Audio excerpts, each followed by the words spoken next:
Moon Rabbit.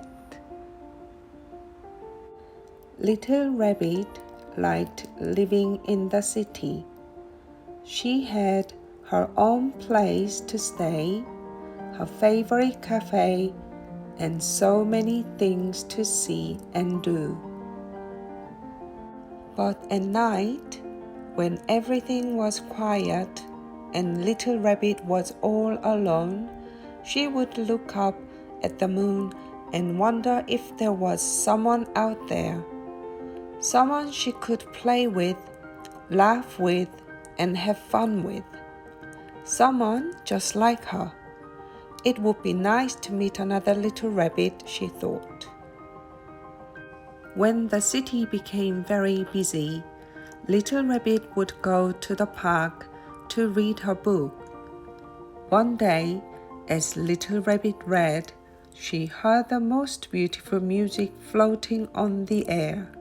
She lay back and listened.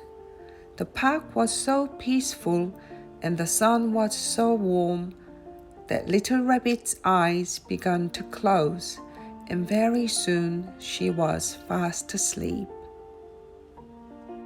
When Little Rabbit woke up, the sun had gone and the moon was shining brightly. It was past Little Rabbit's bedtime. But in the distance, she could still hear music, and it was the kind of music she liked. So Little Rabbit picked up her book and followed the sound through the trees. And there she saw a rabbit.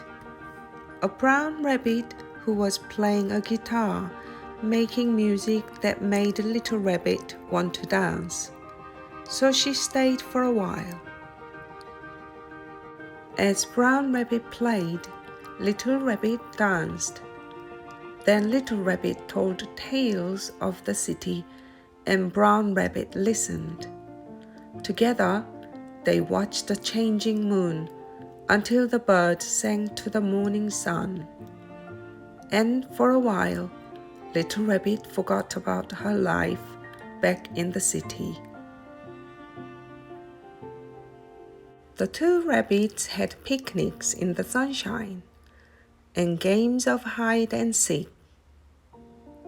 They made each other laugh, and Little Rabbit was happy to have found a new friend. But then, one dark night, Little Rabbit saw the city lights glowing in the distance, and suddenly felt sad. The city is so beautiful, she sighed. Brown Rabbit was quiet.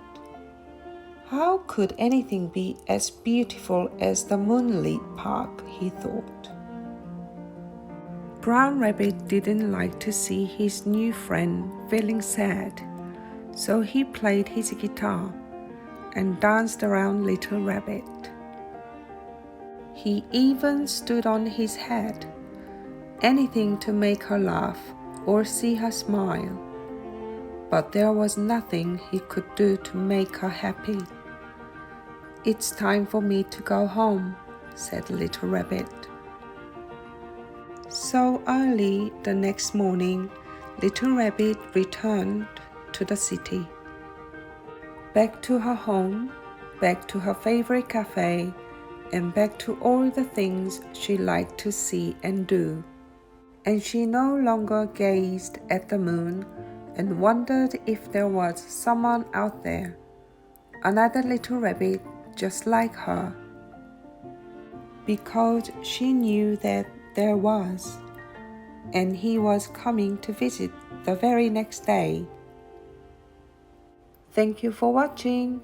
See you next time. Bye bye.